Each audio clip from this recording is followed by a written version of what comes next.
I don't wanna fall down.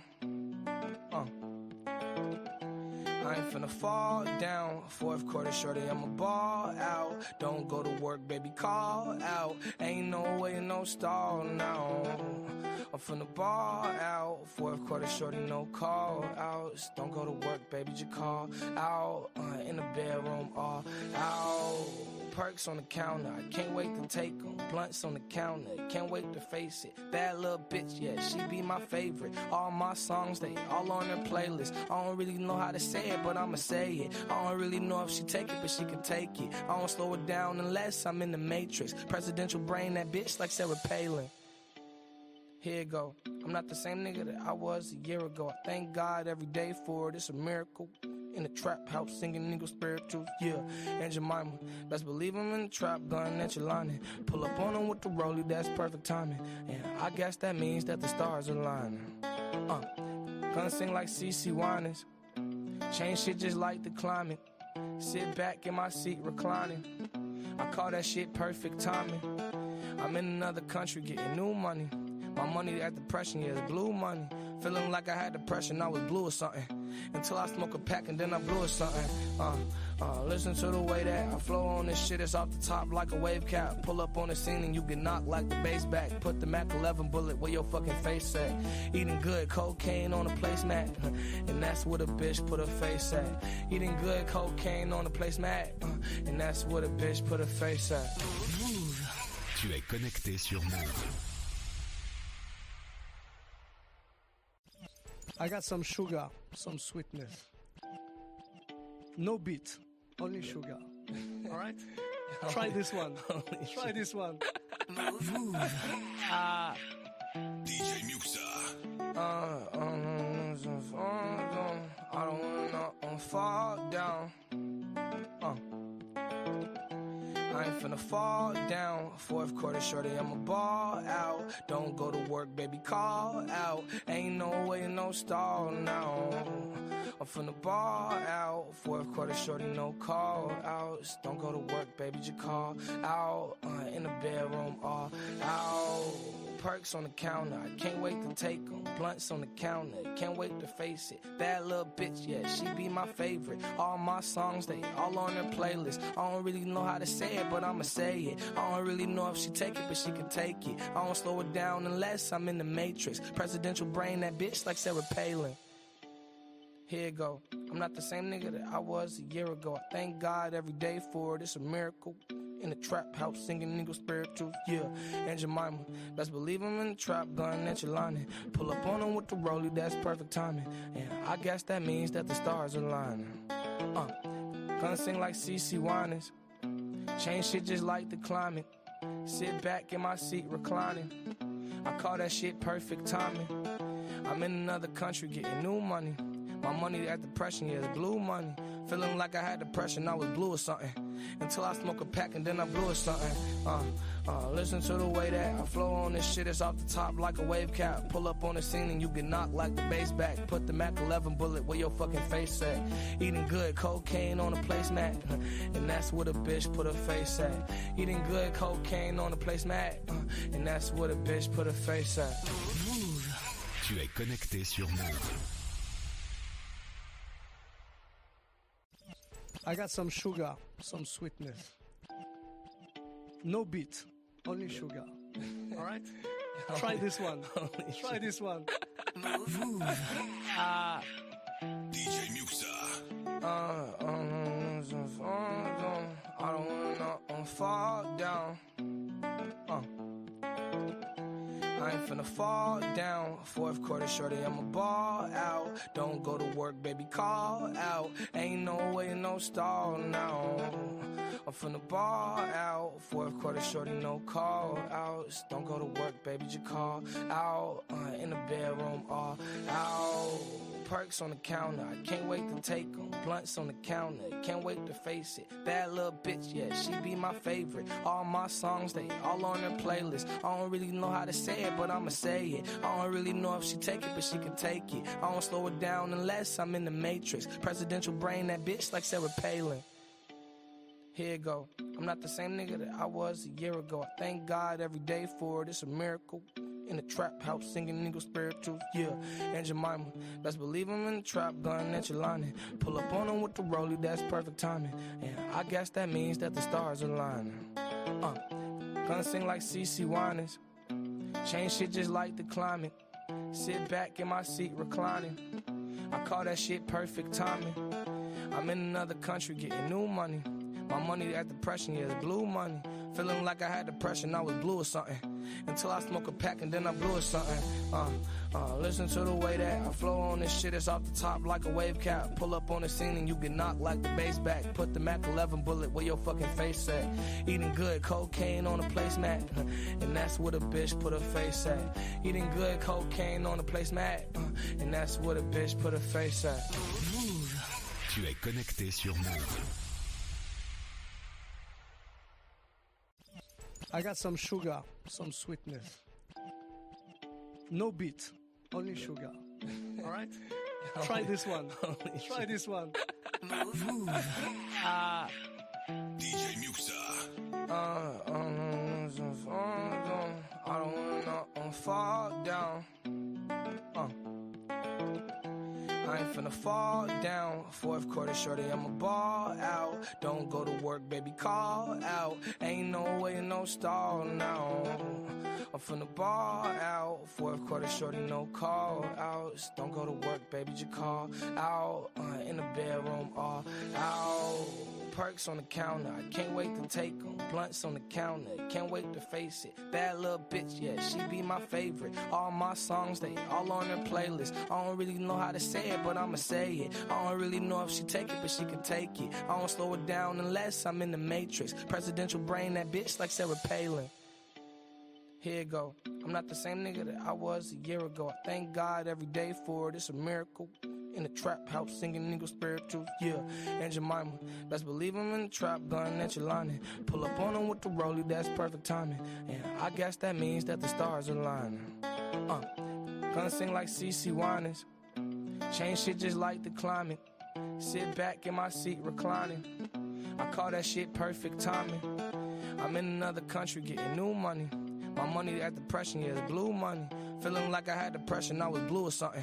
Until I smoke a pack and then I blew or something. Listen to the way that I flow on this shit, it's off the top like a wave cap. Pull up on the scene and you get knocked like the bass back. Put the Mac 11 bullet where your fucking face at. Eating good cocaine on a placemat, and that's where the bitch put her face at. Eating good cocaine on a placemat, and that's where the bitch put her face at. Tu es connecté sur Move. I got some sugar, some sweetness. No beat, only sugar. All right? Try this one. Try this one. DJ Muxa. I don't wanna fall down.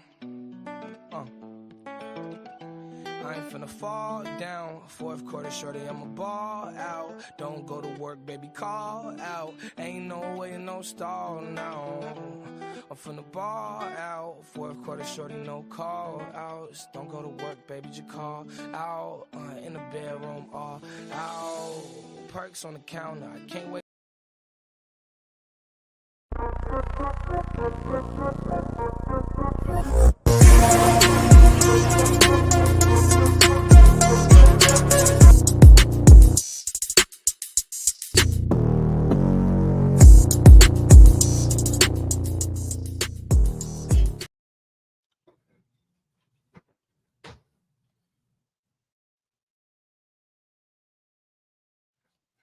There we are. Welcome back, everyone, to the Discipline to Gen show. Appreciate everyone that in here live and was waiting for us to get started. We got the new poker table here. It's lit up in green. We got the new setup going. We got some new creatives in the show that you guys are going to see later today. We are pumped up. It is NFL Week 9. If you're watching live, we appreciate you tuning in. We are normally live every single Tuesday, 6:30 p.m. Eastern. But we did skip and go to Wednesday because of the holiday and because of Halloween. If you're watching after we record, you can always go on YouTube and look at the chapters at the bottom screen. so you can go and scroll to every single game you want to hear a breakdown on. And last but not least, make sure you go over to betopenly.com, set up your peer-to-peer betting account, start saving money, and remember there are now juiceless player props on there for every single sport. So go in the description below and go sign up for that. All right, let's kind of dive into it here. So quick recap from week 8. Survivor GIno nailed it with the Chargers. Dog of the week, we both printed you guys money. GIno had the Saints as his dog of the week. I had the Titans as the dog of the week. The highest scoring and lowest scoring, remember, guys, those are crazy high long shots, so we weren't able to hit those. My play of the week, the Commanders under 18.5. Can't believe I missed that play. They got off to a way too fast of a start early on. GIno, what'd you have here? I felt good about the Chargers, man. They came out and looked now. I thought they were going to put up 40. And then play of the week. No. Yep, ended up being the push. So better than a loss. But overall, a very great week. Also got a shout out GIno, who crushed it in the premium community. DisciplineTheGens.com is in the description. He went up over 40 units in a single month. Trevor went up 17 units on player props. Guys, these are betting half a unit, 1 unit, 1.5 units a game. Unheard of for them to go up that much. 40x, whatever you were betting. That's what people walked with. 100%. So nasty. Go check us out there. Let's dive into quick few recaps, and then we'll go into week 9. So first and foremost, the Chiefs struggled very badly with the Broncos. What are your thoughts on them? Is this just one NFL game? Are you worried about their offense? What do you think? I was pretty happy that you and I both gave out the Broncos. So I felt really good. The 7.5 was just too much value to pass up. But, I said that this Chiefs team, we've said it now, how many weeks in a row? Something is not right with their offense. For some reason last year, we thought when they lost Cheetah, they made up for him. And it seemed like they did for a little while. Maybe it was Kelsey being 100% healthy and now not. Their offense is not even like top 7, top 10. I get that's going to piss people off. Hearing Mahomes' offense is not top 7, not top 10. It's not explosive anymore. It's just not. They're not putting up a lot of points. They get first downs. They're just not putting up points, dude. And yeah, you're right. They're not running the ball that well. Damn, that was my worst. Isaiah Pacheco is my worst draft pick in fantasy. I've got him on 2 different teams. He's worthless. Yeah. I think the Chiefs' offensive struggles are real, and I don't think their defense is that good to carry them. I dropped them in my power rankings. They're still a great team, guys. They're still the Super Bowl defending champs. You got to knock them off. Yeah. But the only thing I'll say on this game is I'm seeing analysts now saying is Patrick Mahomes' best days behind us, which you already know. We've heard that how many times with Tom Brady and some of these all-time greats. We already know those comments will never age well. So I'm not counting out the Chiefs. I think this is the long lead. I think he might be injured too. Something with his finger or something. Yeah. I think these guys downplay injury. What are your thoughts on this Baltimore Ravens team? I was either 3 for 3 or 4 for 4 betting on Ravens games this year. And then I took the beat on them, right? I was dead wrong. I got trapped like the majority of the public. I backed Detroit against them. The Ravens rolled them, and they still look really good. Now, the Cardinals came back at the end, only lost by a touchdown, but the Ravens offense keeps rolling. Are you buying or selling this team as a Super Bowl contender? I'm definitely buying them. What I'll say is I almost had the Ravens as my 1 overall in power rankings. I left Matty's team on there. I think this team is dangerous. The fact how they keep winning. I'm talking about the Eagles now, but something's up with these Ravens. They're clicking. They're behind their quarterback. The quarterback has always been good. The guys that critique their quarterback just don't like his style. That's their problem. He has always had a crazy winning record. What was the substat too? He dominates teams in the NFC. So if you don't know him, if you haven't played him before, you ain't getting him. So that's dangerous. So I'm buying him. I really feel good about this Ravens team right now. I'm buying that they're a top team, but I don't believe in. I think Lamar is going to turn the ball over or get hurt when it counts, and I just can't trust them in the postseason. So I don't think they're going to make it to the Super Bowl. I don't think they're going to the Super Bowl. I just think they're a contender. I'm going to stick with my Niners Buffalo. I'm going to stick Niners Buffalo. Agreed. All right, 2 more topics, and I promise you guys we're diving into Week 9. Is Joe Burrow and the Bengals back? We see it every year. They come out flat, and all of a sudden they make a run. They're actually starting to make that run a little bit sooner than if you look at last year. But is this team back? And I'm asking GIno first because his Niners coming off the outright upset Y'all against don't this want to hear me. Bengals team. Joe Burrow just needed a little bit of rest there, but is Joe Burrow back and the Bengals back, or is it more about this Niners team just being depleted and going through some shit midseason? So you'll see in the show later, I got to play against the Bengals. Obviously, it's not, who they're playing. So what I'm going to say is, guys, before everyone else jumps on the Bengals, everyone is jumping. I saw some of these clown lists having them in their top 3 power rankings. They're by far mistaken. That is completely asinine. Mm-hmm. So let me just say this. Burrow was hurt. So that explains the slow start this year. They look good. But my Niners, and again, this is an excuse, but just please hear me out as the analyst, not the fan of the Niners here.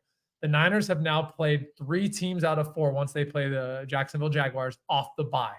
That is insane to give one team. There's 32 byes. Why does one team in 4 weeks have 3 teams off the bye? Yeah. And our team's hurt. So I just wouldn't be buying teams that are beating the Niners as all high and mighty. I would be selling the Niners as low right now. And that breaks my heart to say it.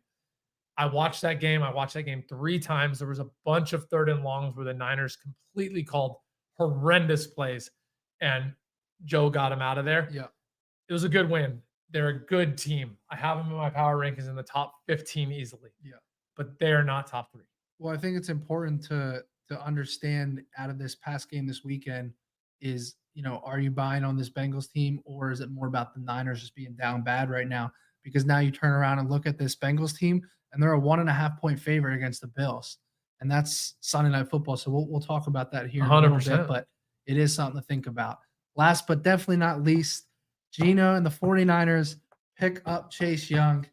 How big is this for your team? I'm going to give you the full screen here. Is this pickup, is this possibly the difference between you guys making it to the Super Bowl or not? What are your thoughts? I 100% think this is huge. I think it's huge because we got him for only a 3rd round pick. We paid less than whoever the Seahawks paid for Leonard. Insane. Yeah. So I'll say that. 2, this actually changes our defense drastically. Chase Young and Bosa are back together. Bosa's looked down and out. His body language has been not fat and ugly. Dude swole is jacked, but I don't care. I got a big bag. So I'm hoping having his homie that he was in college when they can go back to joking to when they had no money and only dreams can revitalize him. We got Harsgrave, and our 2 middle guys now can stop the run. Our 2 edge guys can go against the pass.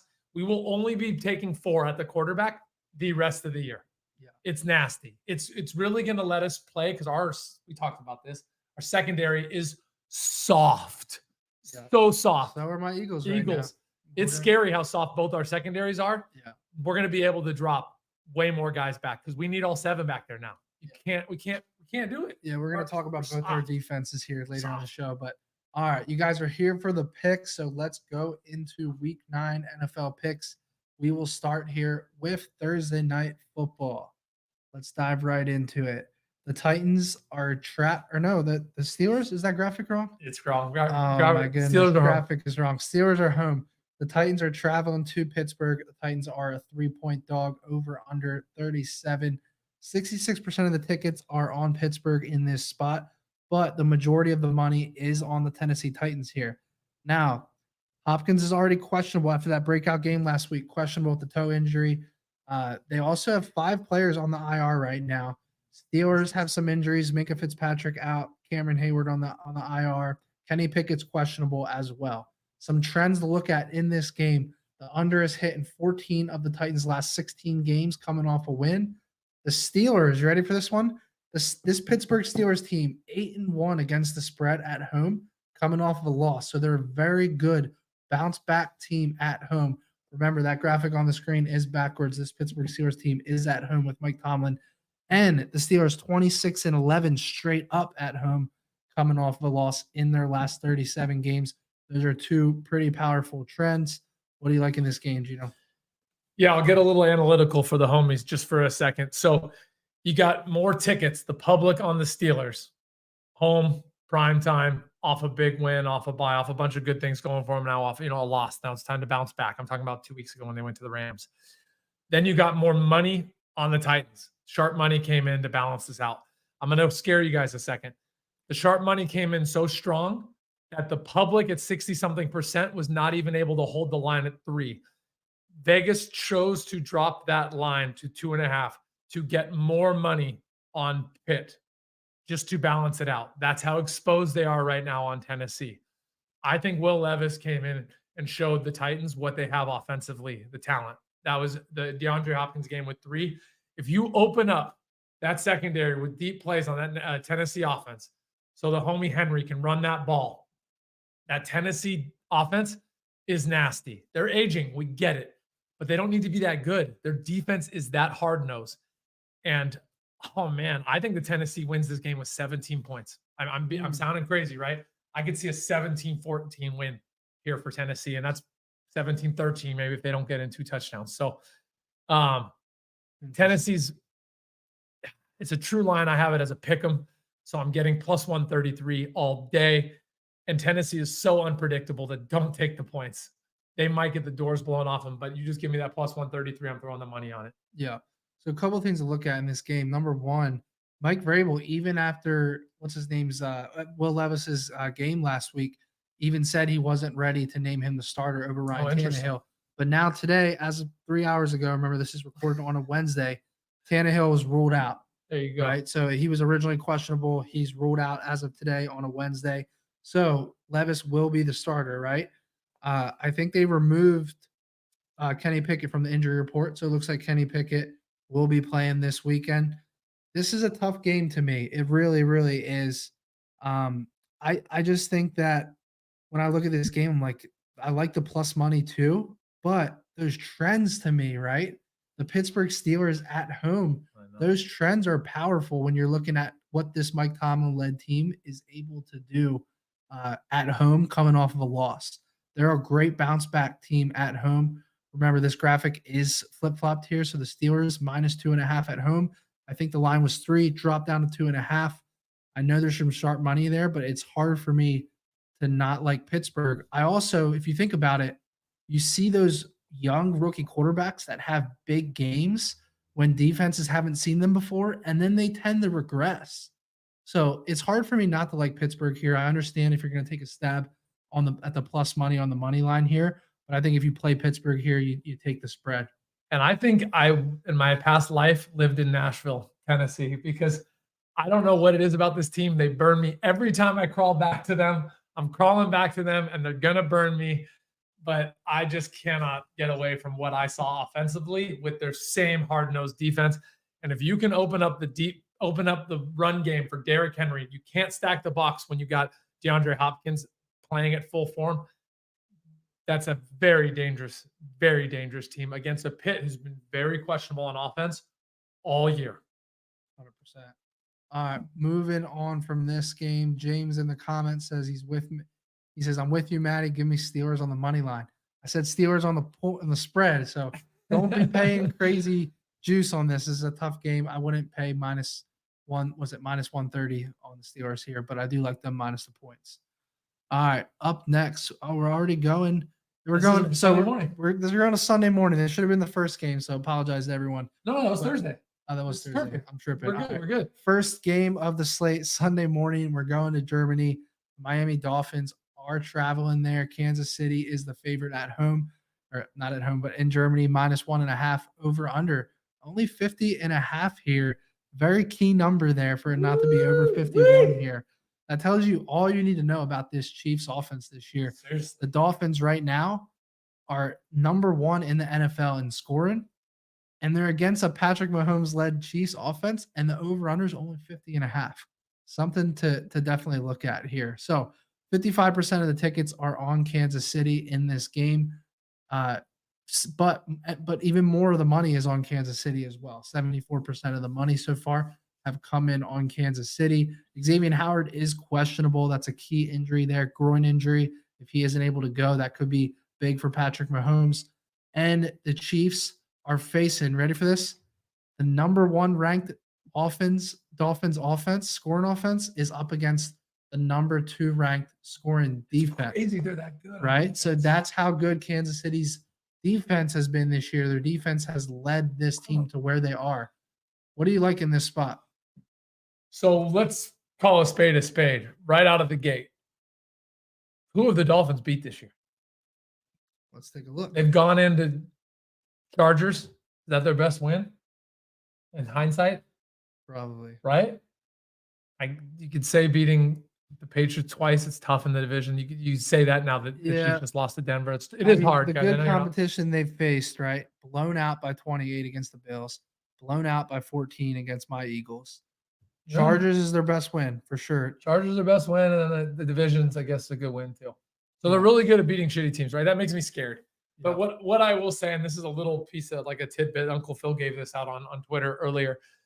Apparently, there's some insane 70-something% of the winning teams over in Europe is the team that got there first.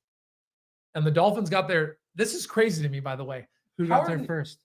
Dolphins by 3 days. Not even by like a day. I don't understand how people are that different. One dude, the one dude showing up on Friday, the other dude's been there since Tuesday. That's insane to me to have such a wide variance. So I don't know, maybe because Chiefs in Europe is like similar weather-ish, where Miami wanted to adapt to the weather. I don't know why, but I just saw that. I was like, okay, that's a check for Miami. Secondly, Dolphins haven't beat anyone, right? I can't believe this spread is what it is. I can't believe the public's not all over. The sharps aren't all over the Chiefs. It looks like more money's on the Chiefs, but the variance between tickets and money doesn't scream sharp to me. Just means a little bit more action, a little bit heavier bettors. Yeah, I think this number was like 1.5. Now it's 2.5, or maybe vice versa. But I like the Chiefs here. I'm with you. The Dolphins haven't really beaten anyone to me. Here's a crazy trend for you, right? Kansas City Chiefs 17-2 straight up off a loss in their last 19 games. That's to me, that's like the Tom Brady. That's got to be the Tom Brady trend, right? And you're getting them cheap. When Tom Brady and the Patriots used to lose, you used to bet the farm on them the next game. So now the Kansas City Chiefs, it is in Germany. I mean, this number would be a little over 3 here, right? If it was in Kansas City, it would probably be 4 here, 4, 4 it's and a half. interesting. But Matty and I are against each other on the first 2 games. You're on the Dolphins? So I'm going to say my best bet in this game is the over. Only way Kansas City remotely hangs is putting up 24. So I like the over here. There's no way. Guys, I'm being square as hell, but there's no way this Miami team doesn't put up 21-24. There's just no way. So I'm gonna explain to you how that could happen. You ready Tell to me. hear it? I want to hear it. If you're the Miami Dolphins in this game, you're facing. Now, look, the Dolphins are first in the NFL in passing yards and rushing yards and yards per play, right? However, the Chiefs, second in the NFL in defending the pass, but only 19th in the NFL defensively at defending the run. If you're the Miami Dolphins in this game, you're going to come into Germany with a run-heavy approach, and you're going to tick some clock out, keep Patrick Mahomes on the sideline. Yeah. And that's how this game could go under. Fair. And I think that's the fair. only way this game could go under. But I think if you combine the fact that the Dolphins could run a little more heavily than they usually do, with the fact that this Chiefs defense is legit based off of the numbers this year, I do think this Kansas City and the under could hit. Here's another stat for you. Tua as an underdog, 8 of his last 12 games hasn't hit over 270 yards. He also hasn't thrown more than 1 touchdown in each of those games in 8 of his last 12. So he's been an average quarterback as an underdog in 8 of his last 12 games. It's something to look at here. I lean Kansas City and the under in this spot. I could see like a 27-20 type of game here. Truthfully, I could see like 27-21 maybe. If you can click on Ethan real quick, I like his comments. And Dolphins are suspect away from home and mid-teens, like 100% Ethan. Yeah, guys, I'm not always square. I'll be analytical for a second. I'll be square for a second. I'll tell you. There's another thing. I bet my power rankings. I'm getting a better team in the Dolphins, who I have higher on the power rankings than the Chiefs. I'm not blinking. I'm going to do that one other time on the show today, and I'll just go a little deeper. I think Jalen back's a bigger deal. I think Mahomes is a little more hurt than people realize, and I think people are underrating the Dolphins' run game. They're underrating it. I don't think the Dolphins' run game is 19th. I think they haven't had to use it because how nasty their pass game's been. Yeah. Well, no, I was saying the Chiefs' defense is 19th at defending. Oh, got it. The Dolphins' offense is very versatile. They're first in the NFL in both rushing and passing yards. So, but no, I hear you. I think there's a case to be made here for both here. So, James, quick question in the chat. James asked, what site do you use for the splits? So we use Outlier. You guys can get a 7-day free trial in the description of the Facebook and YouTube video if you guys want to go check it out. But we use Outlier. You can use it on desktop or on mobile as an app. It's pretty solid. All right, let's dive in here to the next game. So to start off the afternoon games here, we have the Bears versus the Saint. The Bears are plus 335 on the money line on Bet Openly. They're a 7.5-point dog, and the over-under here is 41 points. 84% of the tickets early on here are on the Saints, and around the same amount of the money here on the Saints too. Bears do have some injuries. Justin Fields is questionable. Taysom Hill for the Saints is also questionable. And Michael Thomas has an illness that is questionable as well. Couple trends in this game. Under has hit in 21 of the Saints' last 28 games, coming off a win. The Bears, however, 7-21 coming off a loss. They've just been bad, so that's not a surprising trend there. And finally, the Bears 15-31-2 against the spread, coming off a loss. I'll go to GIno first here. What do you lean on in this game? My best bet here is the over 41. I think people are going to be extra low on Chicago after getting embarrassed by the Chargers. The Saints might score 41 themselves on this team. I'm being serious. If you look at this game and if you look at what these Saints have been able to do, the fact that the Bears looked so bad against the Chargers defense makes me feel like this spread is more than fair. I would go as high as Saints -9 and not blink here. The Saints are in a very tough division. Tough is in arguably the worst division, but like neck and neck in terms of records. They can't afford to lose a game like this. They need to come out and dominate. I genuinely believe their offense is going to be able to move the ball substantially up and down the field on these Bears, no different than the Chargers were. And then on defense, I think the over-under should be where it is. It actually feels a little high. So it says to me that the Saints are going to score a bit extra. Like the Saints are going to be able to put up like 27, 30 points. And then all I need from the Bears is 13. And people are a little too low on the Bears quarterback. Let's not forget, right? They were high on him 2 weeks ago. We sold him pretty hard. We were all over the Chargers. That was an amazing end to our week watching that. Yeah. And it shouldn't even been as close as it was. It should have been way further blown out. So I think this is a great place for Saints in Survivor.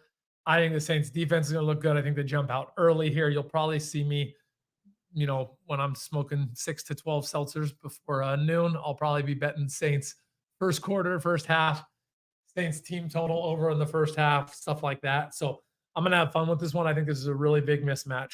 And I think this is as bad of a matchup for the Bears as they just had in Chargers. Yeah. Yeah, this one's tough for me. I don't know who's going to start for the Bears this weekend. It looks like feels possible. Yeah, so he's questionable right now. But just why would you rush him back? Yeah, no, I'm with you. Guys, and again, sorry to cut off Matty. That kind of speculation, I think, could be holding the line down. This is one of those ones where I would bet it now. When they announce Justin Fields is not in, it might jump to 10. It just doesn't make sense to rush him back.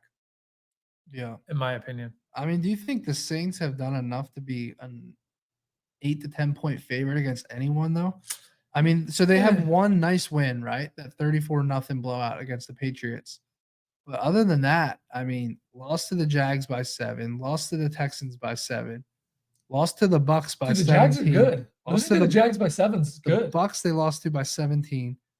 They beat the Panthers by a field goal, who are now 1-7. Let me rebuttal just real slowly. Yeah. And I'm being glass half full, guys. But to Matty's point, I was impressed that the Saints were able to keep up with the Colts offensively, putting up 38. Colts have allowed a lot of points, but that shows me what they can do against these Bears.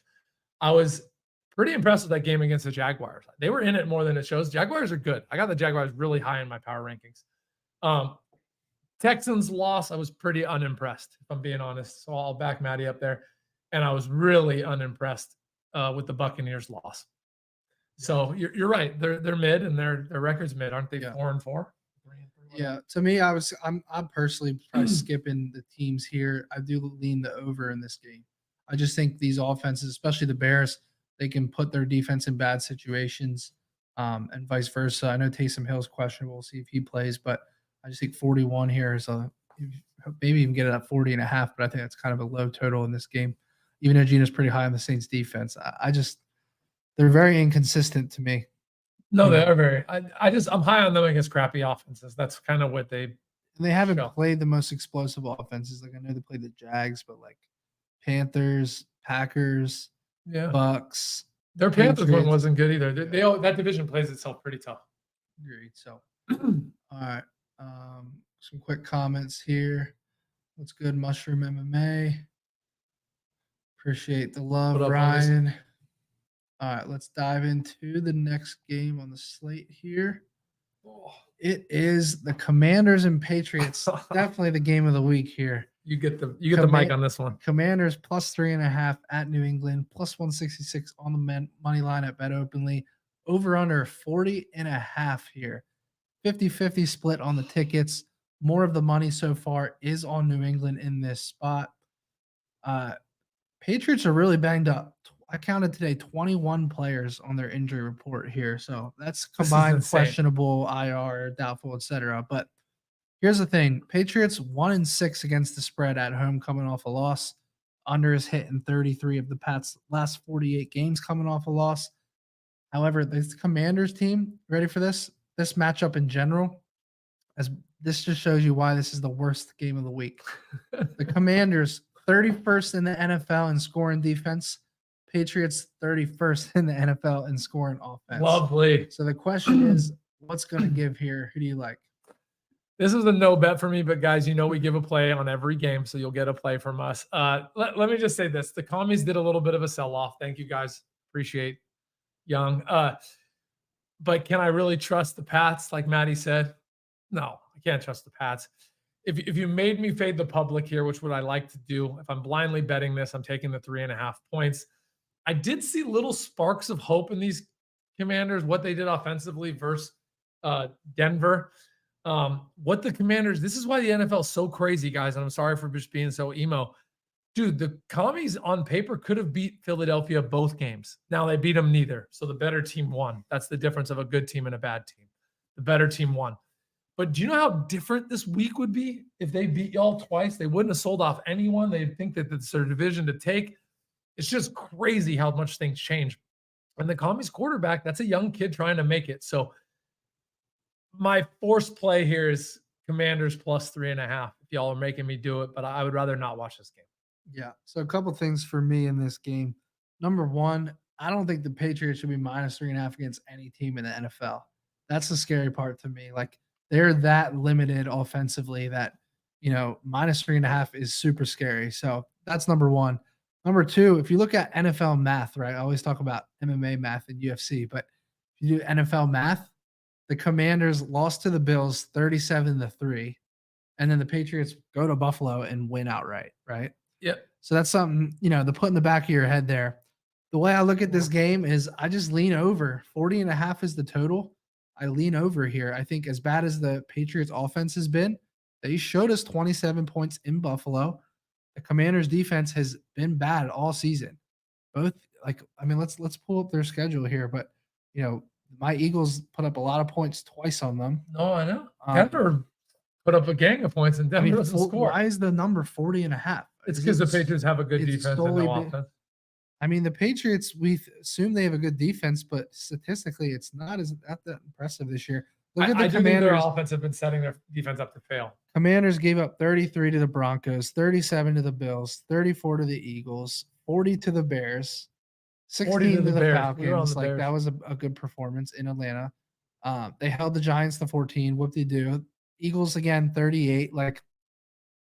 To me, I don't get why this over-under is 40.5. My best bet for the game, I would have to go over here. Close my eyes. I know it's ugly. Hopefully it hits, but I can't get behind either team in this game, so I would probably just take the over if I had to force a bet here. And just trying to sell people to why I semi like the Commanders. If y'all made me, is just 80. Matty said 88% of the money on Pats. Geez, can't talk. And they locked the line in. The books are not uncomfortable being exposed here on the Patriots. So to Matty's original point, Matty's not afraid of the Patriots. The books are not afraid of the Patriots. Yeah. All right, let's move on from that shitty ass game. We got the Vikings traveling to Atlanta. Vikings are getting 4.5 points on the road here. They're plus 210 on the money line, over under at 37.5. 62% of the tickets already on the Falcons. Even more of the money is on Atlanta as well here. Now we know about the Kirk Cousins injury, Justin Jefferson injury. There's a lot of shit going on in Minnesota, Poor right? Minnesota. A lot of stuff going on Grab here. Dobbs. Yeah. Some trends in the game. The under is hit in 9 of the last 11 Falcons games coming off a loss. Falcons are 1-4 against the spread at home coming off a loss. And we know about Joshua Dobbs, right?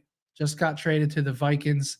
He is not going to play this weekend. If you guys are wondering, that would be a crazy turnaround if he were to play. So it looks like Jaron Hall is going to be playing. I don't even know if I'm pronouncing that name right, but he is from BYU. His NFL career, he is 3 of 4, 3 completions out of 4 passes, 23 yards in the NFL so far. I don't know what you guys want to do with that information, but that's what we got to work with. But 4.5 points here. You guys are going to hate For me. Atlanta, minus 4.5. Is that too many points? What do you think? Y'all are going to hate me here with this play. Let's hear it. Minnesota Vikings plus 4.5 is my dog of the week. I liked what I saw. I'm telling you, I hated what I saw in Atlanta versus Washington. I've kind of written off Atlanta since then. Atlanta should not be minus 4.5. The only reason this is that injury report. Guys, this jumps over to a bunch of different betting systems, just so you guys know. So a great system that also translates over to the NBA is betting the over when stars or superstars are out. That's what Atlanta has here. You're so calling Kirk Cousins a superstar. yeah, he is, dude. He is having a great season. Yeah. Jefferson too. Primetime Kirk. I'm just saying him versus with whatever the quarterback, Jaron Hall you named. All I'm saying is, so one, I like the over here at 37.5. I think that's too low. I am not impressed with anything these Falcons have done in about 3 or 4 weeks. So 4.5 feels like a gift. And I'm telling y'all, Minnesota's not giving up. That's why they got Dobbs. They believe they can win this game. And honestly, they were pretty solid against my Niners, but that's not where this bet's coming from. That's where I'm at. 4.5 is way too much. I think this game should be like 1.5 to 2.5. If you guys look, 88% of the money and bets on the Falcons, and no one's blinking. No one cares. Yeah, no, I'm honestly with you in this game. Like, Atlanta has been okay at home. They're always a decent home team, but like, how do you not like the 4.5 in this game? I don't care who the quarterback is for Minnesota. I mean, that's just a lot of points here in Atlanta. And if you look at Atlanta's schedule, week 1, they beat a rookie quarterback, Bryce Young, right? 24-10, his first start. Then you beat Green Bay at home by a point. When you finally play a good team in Detroit, you lose by 2 touchdowns. And they don't even score 6. Yeah, and then you play Jacksonville and lose by another 16 points. And then your next win is another rookie quarterback by 2 points against Houston. You lose to the low-life Commanders by 8 points. You barely beat Tampa by a field goal. And then you lose by 5 to the Titans, which losing by 5 to the Titans is probably the most impressive thing they've done this season. So I think you take a 4.5 point spread in this game and you close your eyes. You don't even watch the game. I think that's what you do. Maybe you take the money line. I'm hoping that this is a dog and under game for me. Maybe like a 17-14 Vikings money line, baby. Yes. I got Matty on here. I'm with you. Vikings money line, or I do value the 4.5 in this game for sure. And I'll tell y'all, the only reason why I like the over is not the Falcons. That actually scares me for Matty's under in a good way. I like the over because people are selling the Vikings so hard. I'm actually afraid that Atlanta will be why this under hits. So hope that's helpful. All right, moving on. We got another error. We're gonna fire our graphics guy when we get off. No, I'm just kidding. The Cardinals are traveling to Cleveland, so it's flip-flopped here. But Cardinals are getting 7.5 points on the road. Over under 37.5 points. Plus 350 on the money line there for this Arizona Cardinals team that almost came back last week. 90% of the tickets on the Browns, 97% of the money on the Cardinals. I don't know if that's accurate. However, I just saw here while we were preparing for the show, I just saw that Kyler Murray is fired up and ready to go. And I quote, fired up and ready to go. I don't know if that's true. I don't know if he'll play this weekend. I assume that this line will move drastically if that's the case. Here's what I'll say. Doesn't matter. This is one of the top scoring defenses at home in the Cleveland Browns. If Kyler Murray really gets rushed back here, why? I don't know how I feel about that. I thought they're about to go like full tank mode, truthfully. if you're Kyler, why would you rush back to play at Cleveland? What? This seems insane. I don't know if he's just saying that to show that he's ready to go and he's not just taking payment. I like the under in this game a lot. I like Cleveland as a survivor. I got to save some better teams for the stretch. Cleveland, I really like them in my survivor. It's already locked in. It's going to take me changing last minute here. I hope Kyler doesn't come back because for a survivor, I don't want that unpredictability. But why would he rush back? To Matty's point, it doesn't make sense. What are you playing for? And I don't think people dive. I don't think people tank on purpose in the NFL. But genuinely, why would you rush back if you're Kyler? Why would you rush back if they're quarterback Justin, Fields? So I like the under. I really think the Browns can humble every aspect of this Cardinals offense, and I think they could even do that with Kyler coming back. Yeah, I mean, we're getting mixed messages here. I mean, I see on Twitter, Cardinals coach tells media quarterback Kyler Murray is fired up and ready to go. He could potentially play this week versus the Browns, but it is not decided yet. Meanwhile, on the other side, Browns quarterback Deshaun Watson will practice on a limited basis today.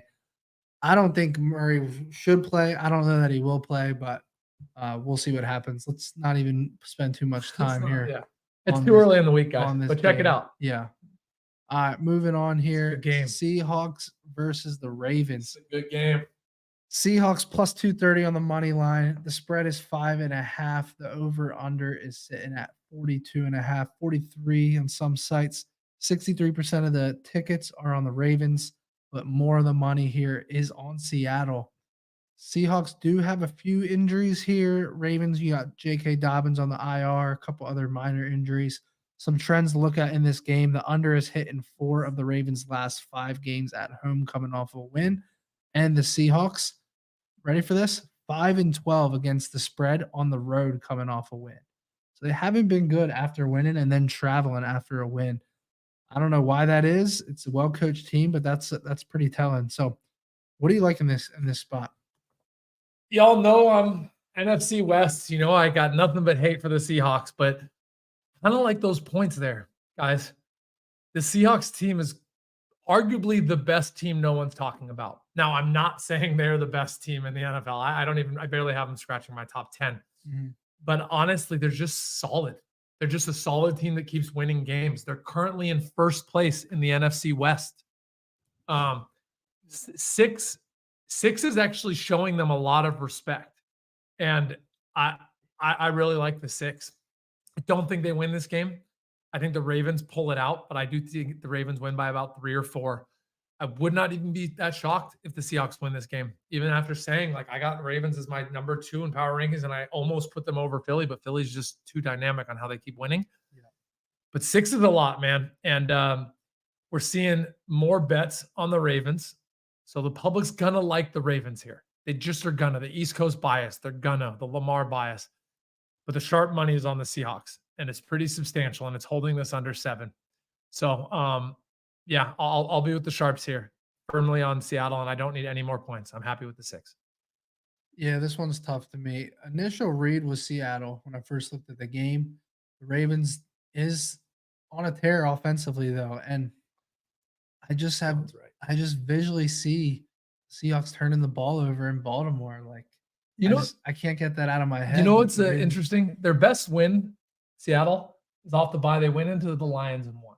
I know. That was my dog of the week. I had their money line. And that was a good win.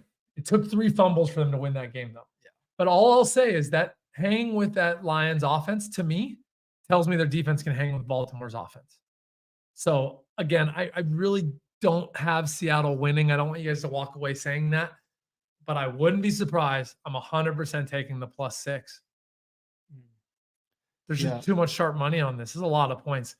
Seattle's one of those quiet teams. You remember when Seattle was getting points in that game in Lions? Yeah. The world was on the Lions. Yeah. The world was and I will say the Ravens are not the greatest home favorite against the spread. I don't know the exact numbers here, but I know that they're not the best home favorite. Seattle just picked up a defense, Leonard from New York Giants. They're making moves. They believe they can win the West. Yeah. Yeah, this is a tough game for me. I'll probably stay away from it. What are you liking on that total? It's around 43. Anything stick out to you? Yeah. You know, that's an interesting one. I don't have a strong lean. I got a strong lean on Seattle. That will be an official play I'm giving out, guys. So definitely bet Seattle. I might be under here. This might be a 2017, 23-17 kind of game. 2017, something like there, 21-23. That's too many. I think if you made me, it's under, but it's not making my card. I just want Seattle to score points. Yeah, I'm looking at this Seahawks schedule right now. I mean, on the road, they've had 3 road games this season, right? At Detroit, they had that OT win that we were just talking about. Yep. At Giants, nice impressive win, 24-3. At Cincinnati, just a couple weeks ago, lost 17-13. And then since then, they beat the Cardinals by 10. They beat Cleveland at home by 4. They should have lost that game. Yeah. It's a tough spot for me. I just don't have any leans on the total. I think this is priced properly. I think the over-under is right on the money. I think the spread's on there. So sorry, guys, I'm not even going to give you that Cleveland game, like I could see it playing out the exact same. Yeah. All right, up next, we have the Rams traveling to Lambeau. The Rams are a 3-point dog. The money line is plus 160. The over-under at 38.5. 80% of the tickets on the Rams, but more of the money here is on Green Bay. Puka is questionable with that knee injury for the Rams. Packers have some injuries as well. Nothing crazy, though. The Rams, 4-10 on the road, coming off a loss in their last 14 games. What do you lean on here? One of my bigger picks preseason was the Packers to be decent this year, and I could not have been more wrong. I was all excited early in the year, and I thought they would have competed. I saw some value. I think they were plus 300 to win the North, and I saw value in that. Dead wrong. I'll wear that L. Yeah. I just don't know what these two teams have to play for. I'll tell you right now. So I was actually on the Packers on ESPN. So their GM is on record saying these next 10 games are very important to the Packers' future and Jordan Love. So the Packers coming off that 24-10 loss at home against the Vikings. It's even after Kirk leaves with the injury. To lose by double digits there against the Vikings, they even give you an extra possession. I think the running back or someone fumbled for the Vikings and was recovered. That's tough, man. It's really tough here. But here's the problem I have with this. Why is this number 3? This is like the standard. I think it's like, yeah. It's like the standard. I'm home. I just don't think the Packers have done anything to be a 3-point favorite here. I think the Rams are the slightly better team, and on a neutral field, I think will be favored. I just think that's a good point. I think you have to take Rams money line here. If you can get it at plus 140, plus 150, like I don't get why you wouldn't be on that. I know the Rams haven't looked great lately. Like, I mean, we pull up their schedule, but neither of these teams have. And I think if you take it plus money here, I think you have to look at it. Yeah, this one's one of those, like, are these defensive brain teams that come out and play for pride? Is this going to be an ugly game too? If you made me, I'd probably be on the over here, and both these teams just loosely air it out. Yeah. So that would be my guys. If you made me bet this, I'm on the over. That's my one play I'm giving out. I have zero lean on either team here. Yeah, this is a good comment here from Ryan. Jordan Love playing for his job. I agree with that. He's playing for his future. He's at home. I think if you're going to back this Green Bay Packers team, it's solely because the GM, the coach, the quarterback, they're all kind of playing for their future here.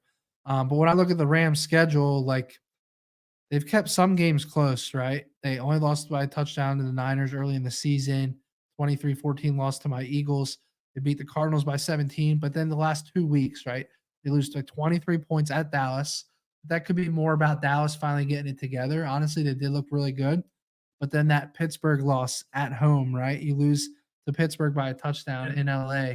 And this is where, and again, the NFL's crazy, guys.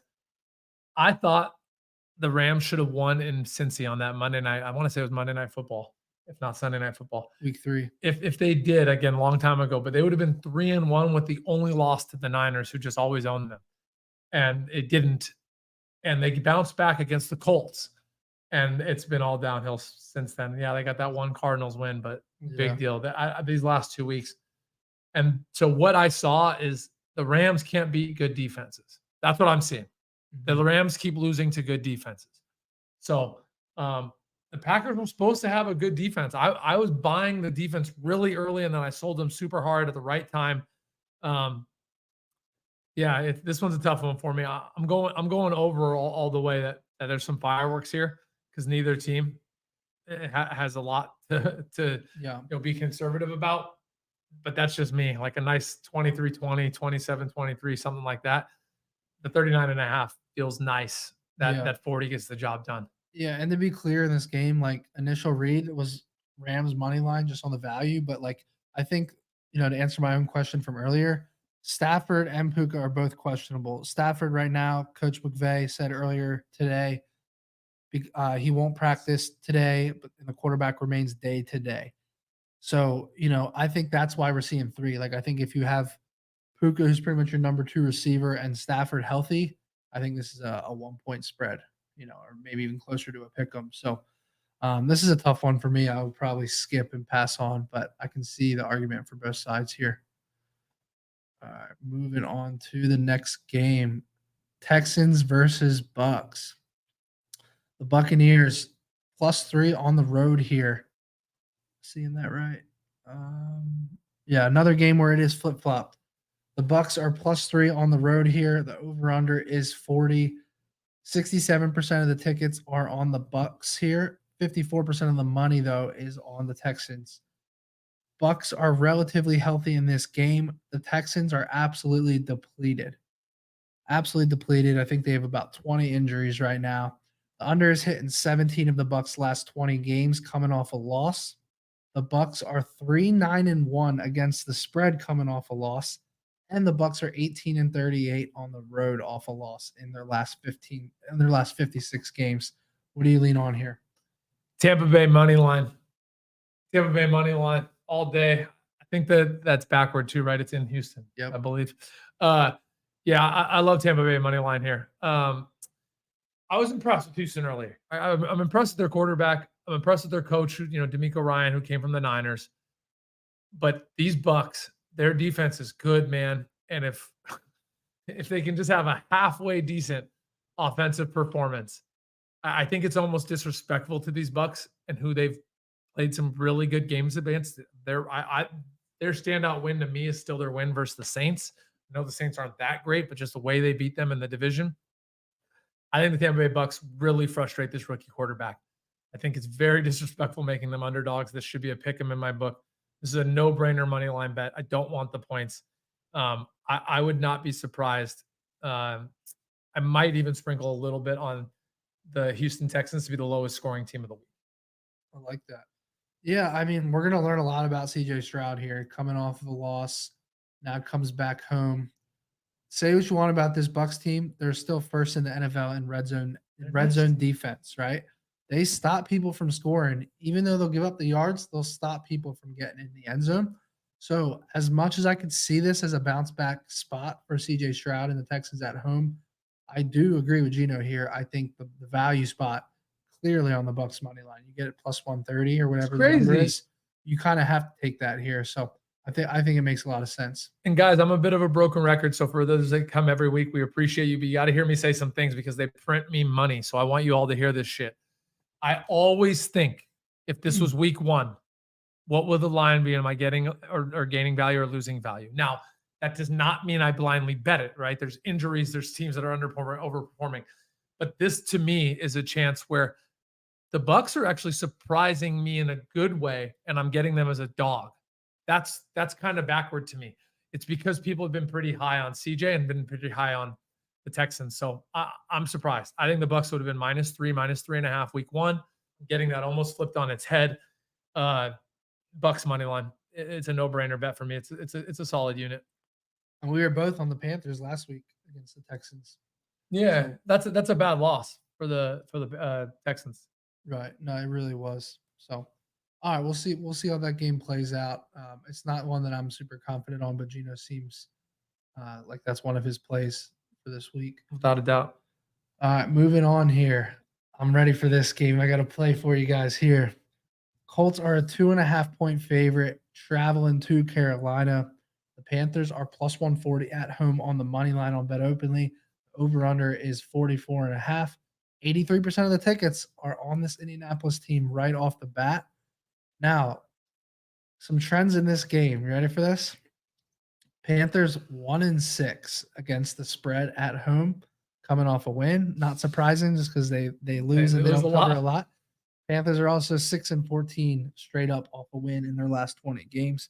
The over is hit in the Colts' last 5 games on the road off a loss. What do you like here? I cannot help but like the Panthers money line, and I'm going to tell you why. It makes no sense. Why are the Colts only -2.5? Why? Are they your dog of the week? Is that what he said? Carolina Panthers, baby, are my dog of the week. You savage. You ready for this? I love it. Bryce Young gets his first win in the NFL last week, coming off the bye week, right? Now he comes home, and what does he get? The 32nd ranked scoring defense in the NFL. I love this spot for the rookie. Get some confidence. Odds makers make him a 2.5-point dog. They're begging you degenerates to bet the Colts here on the road. I love this spot here for Carolina. Keep the damn points. Give me the money line. The Colts gave up 38 to the Saints, 39 to the Browns, 37 to the Jags. Exactly. That's all in their last 3 games. Meanwhile, Panthers have played the Seahawks, the Lions, the Dolphins. They're a victim of a tough schedule, right? And they've showed some promise other than turning the ball over. Like, that's why I've been so frustrated, because I've got burnt on the Panthers a couple times early in the season. And I see the eye test shows me that this team is not terrible, but then they just make the silly rookie mistakes, right? So I'm going to go on record right now. You ready for this? This will be Bryce Young's first 300-yard game in the NFL this week. I don't think he's past 230 or 240. Well, that'll pay some money. This will be. I'm gonna ladder it. I'm gonna ladder Bryce Young up this weekend. I don't know what the odds are yet. I have to look at that. That'll pay well. Give me the Panthers at home as a dog on the money line. Give me Bryce Young overs and give me the Bryce Young ladders. What are your thoughts? I like it, brother. Yeah, I honestly didn't know that, but I love the Panthers here. I go all the way back to the Panthers when they went across the country to Seattle. They should have won that game. Again, I'm telling you all my losses because I remember them more. But I'm being serious. The Panthers defense is actually decent. I think this is going to be one of Matty's dogs to the under game. I know it's scary, guys, so I know you want to bet the over here because the over makes too much sense. I think the Panthers defense shows up. I really do. It's the only way this 44 makes sense. This 44 makes no sense. It should be a 48, 49. And whenever my systems are off by 4 or 5 points, I don't pounce on it. I say, hey, someone better than me at capping is putting their casino on the line and millions of dollars in exposure. They know what's up. So I'm ugly on this under. I'll probably be betting this a full unit on the first half under because it doesn't make sense to me. I think the Panthers defense shows up against the Colts, and I really like the Panthers to win this game. Yeah. I mean, look, the Panthers had a brutal stretch. They played a lot at Detroit, at Miami. Like, it's just they did, dude. They played some good teams. They played the Saints defense. They opened up division, went over to Seattle, healthy Vikings, Lions, Dolphins. Dude, they've had it rough. Yeah. No, I agree. They're not as bad as everyone thinks. Yeah. And I hate going against my boy Gardner Minshew. Like, I have to really like a game to go against my boy Gardner. So, dog of the week, Panthers money line for me. Also, probably an official pick or play for GIno. We'll see by the end of the week. But I love this spot here for Carolina. Right when I saw it and I was reviewing this game, a smirk just came across my face. I was like, "This is the one." You ladder, y'all are sick. Feel it, bro. I can feel it. So, all right, moving on to the next game. Oh, here we go. Oh my! The Dallas Cowgirls are traveling to my Philadelphia Eagles. They're plus 230 on the money line. Is that right? That can't be right. I know Bet Openly's odds plus are good. 144. Okay, so our graphics guy, that's mistake number 5. But they're a 3-point dog. 144. I was looking at the game this morning. In Philadelphia, the over-under is 46 here. 61% of the tickets are on Dallas. 59% of the money is on Dallas as well. So more money and more tickets are back in the Cowboys here. Here are the trends now for you. Ready for this? Eagles 42-19 at home, coming off the win. That's in their last 61 games. Here's another one. The under has hit in 32 of the Cowboys' last 46 games on the road coming off a win. And the under is hit in 32 of the Cowboys' 46 games coming or on the road coming off a win. That's in the regular season and the playoffs. So I just repeated that one. Okay. What are your thoughts here? Because I want to go over the last couple head-to-head games here. All right. Last year, 40-34 Cowboys in Dallas. And then it was in Philly. The scoring drops way down, 26-17 Eagles. Now, the Eagles defense, we have not looked good, right? Here are the numbers. My Eagles' 4th-ranked scoring offense is taking on the Cowboys' 3rd-ranked scoring offense. So the Cowboys actually have been slightly better on offense this year than the Eagles. You can call it around a tie, right? The difference is, and the reason why I'm struggling this game, like I'll take my Eagles hat off for a second here, right? My Eagles, we're the 18th ranked scoring defense in the league this year, and the Cowboys are 4th. I'm struggling with this game. I'm an Eagles fan. I want to hammer my birds. I really do. I probably still will just to ride the action. I want to, and I'm gonna. But the challenge I have with this game is I'm not stupid. I've seen my eye test shows me that my Eagles defense is ass right now. They are not looking good. The back end looks absolutely terrible. We're giving up points. We're giving up big plays. I'm nervous. I'm very nervous for this game. And truthfully, I think we need to lose this game to wake up. I really do, bro. You're like me. I think we need to lose to the Cowboys in Philly. And the thing is we could come out and make the Cowboys look silly. Don't get me wrong. Like, I'm prepared for that too. But it's hard for me to not like the over here. I can't tell you how many casuals attack you and I that were blind homers.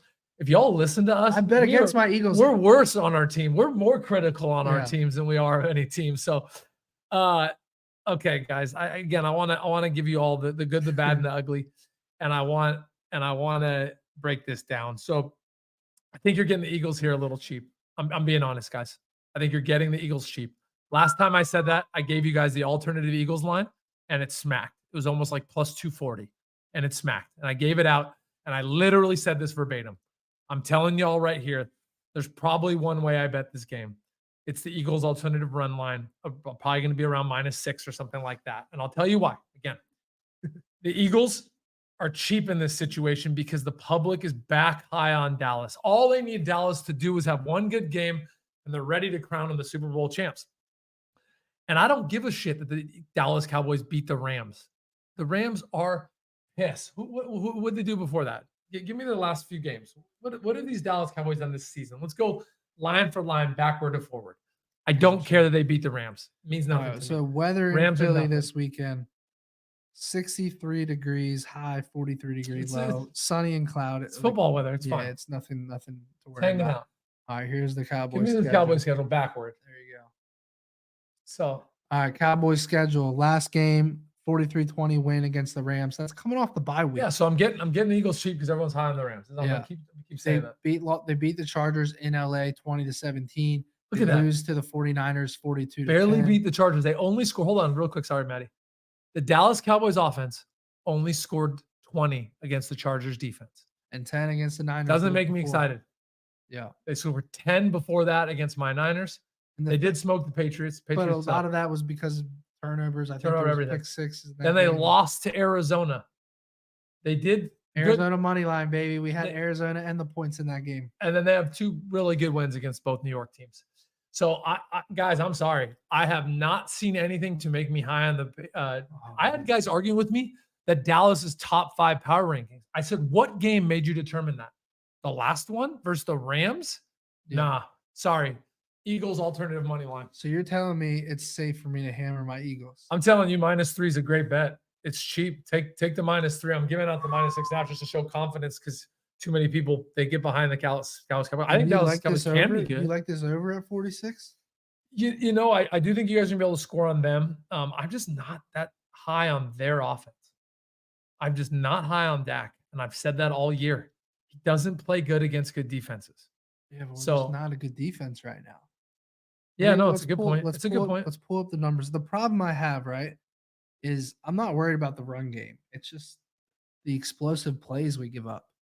You know, that's and like CD Lamb's looking really Dude, good from last your week. receiving core is gonna shred them up. You think? Jalen's gonna run the ball.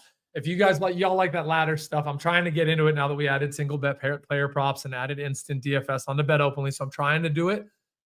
I wouldn't mind laddering Jalen Hurts as high as he goes up on rushing yards. I wouldn't mind seeing him get active with his feet. Like a nice 50-yard. So right now, game. bro, we're first in the NFL against the run defensively. We are 26th through the air. 26. Now the Cowboys are only 16th offensively in passing yards. So Dak's gonna have to shred you. Not Yeah, that. but the question is, teams can't run the ball against the Eagles, so that's why they're throwing it. That's why it's so. What is Dak? Yes, INT. You could put that in a. I might bet my life on that.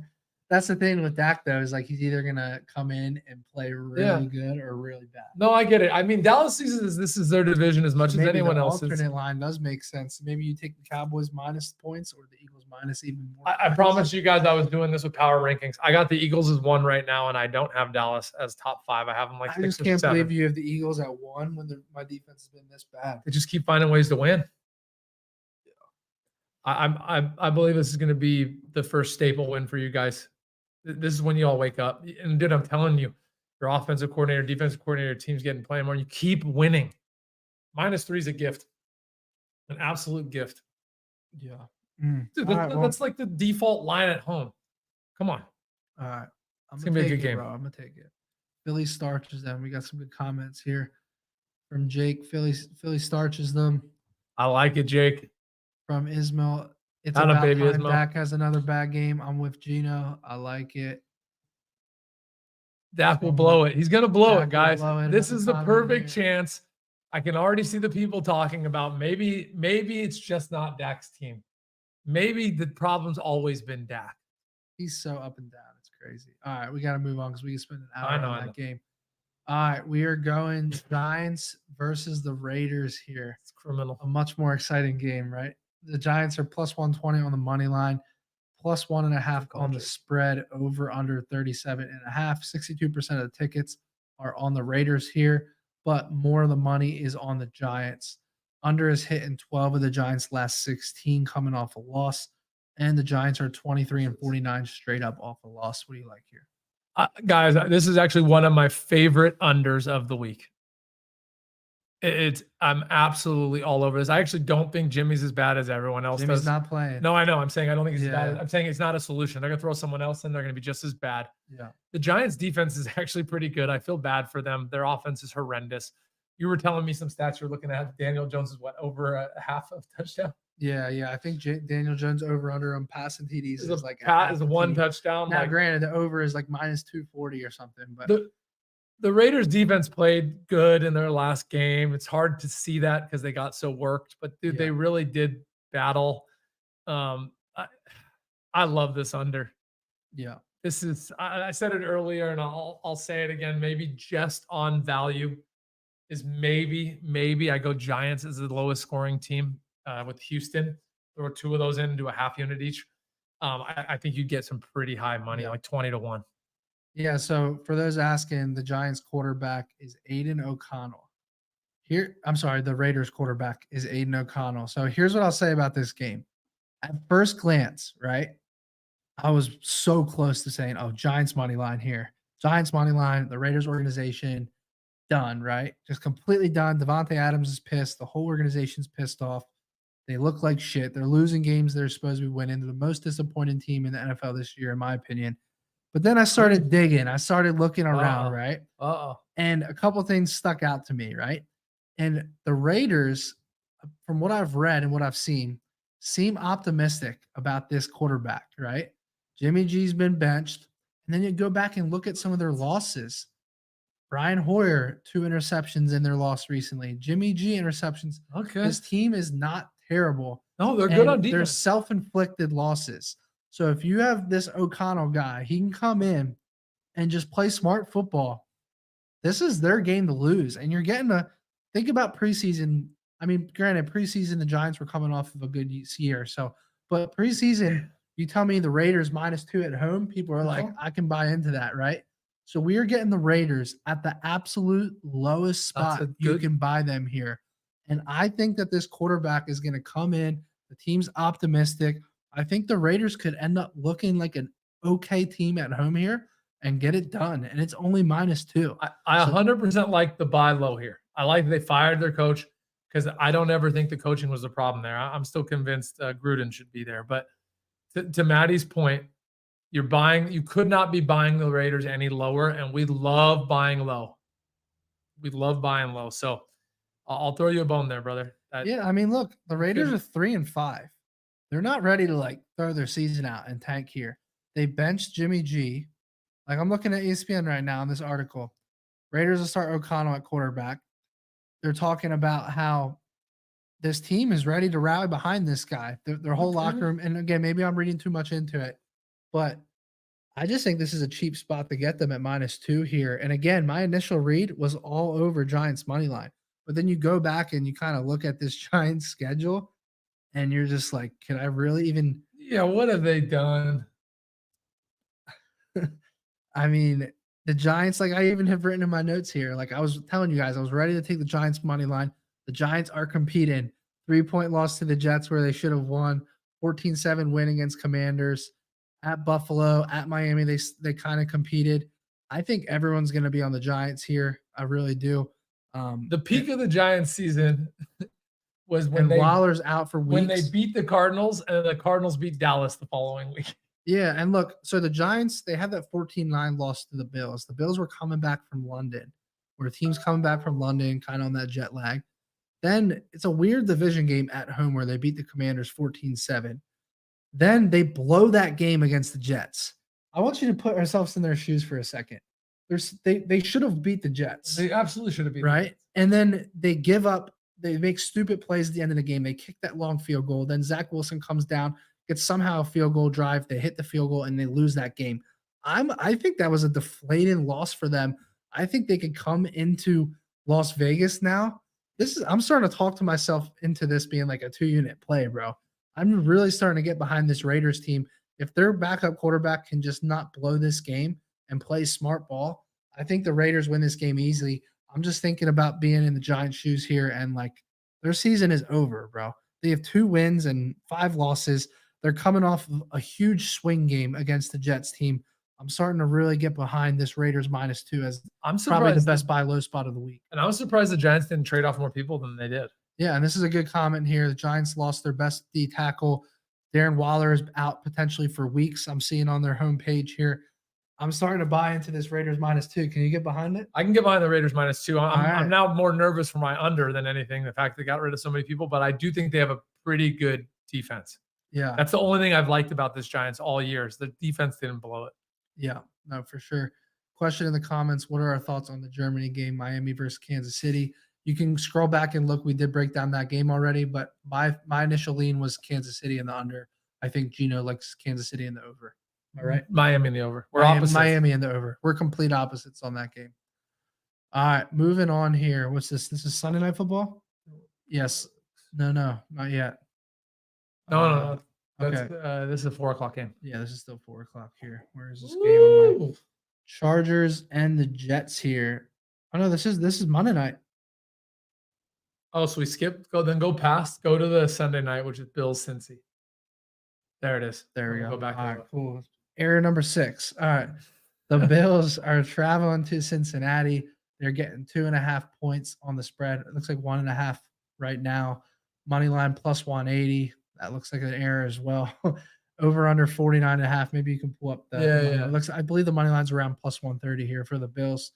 Over under at 49.5. 63% of the tickets are on the Bengals. 79% of the money, so a little bit more of the money on the Bengals as well here at home. Very interesting spot, right? The Bengals always start the season poorly.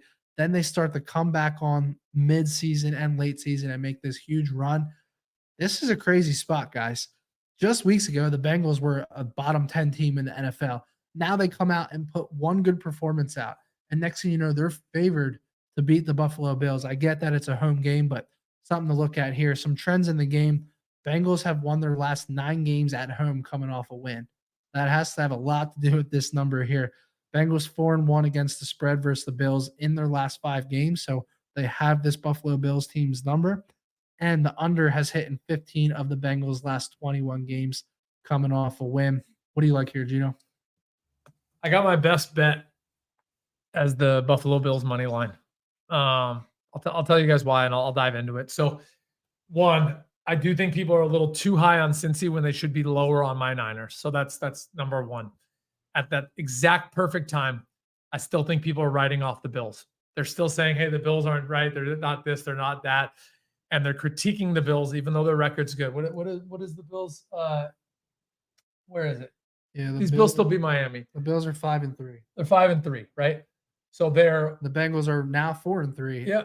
So all I'm saying is you're telling me, you're giving me these Bills, who everyone's writing off, who last year when this team was played, I believe it was the exact inverse, right? The Bills were -3 at home or something like that. So give me that plus 133. That's the money line I'm seeing right now on Bet Openly. Give me the Bills when no one else believes in them. And this is an interesting comment here. I got the Bills revenge game. And I got the Bills as my Super Bowl for the AFC.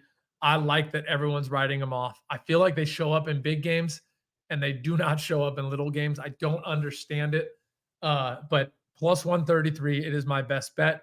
It's a bit square in the sense that there is more money on the Bengals.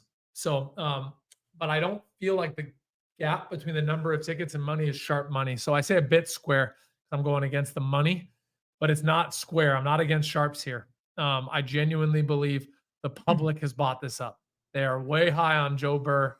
Everyone's high on Joe Money. So I think they're making the wrong decision. And it's to be high on the Bengals, not low on the Niners after that last game. Yeah, people rally behind Joe Burrow as soon as he gets it going. Like, I'm just not quite there yet, truthfully. Like, based off of just last week. I mean, I know he's finally getting healthy.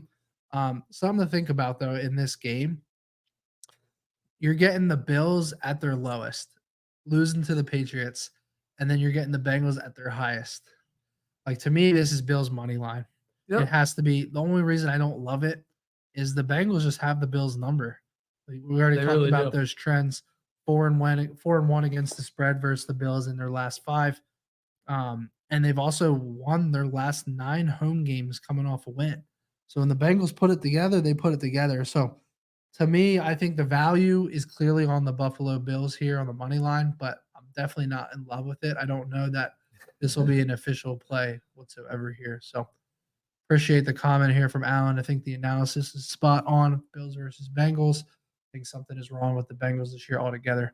Yeah, I mean, I think this is a game that and nothing would surprise us. Like, the Bills can come out and hammer the Bengals, or the Bengals come out and hammer the Bills, and afterwards it would be like, oh, no shit. You know I'm sorry for repeating myself, but I want to just give you guys this narrative, right? Because narratives have some value if you buy into them. So just hear me out.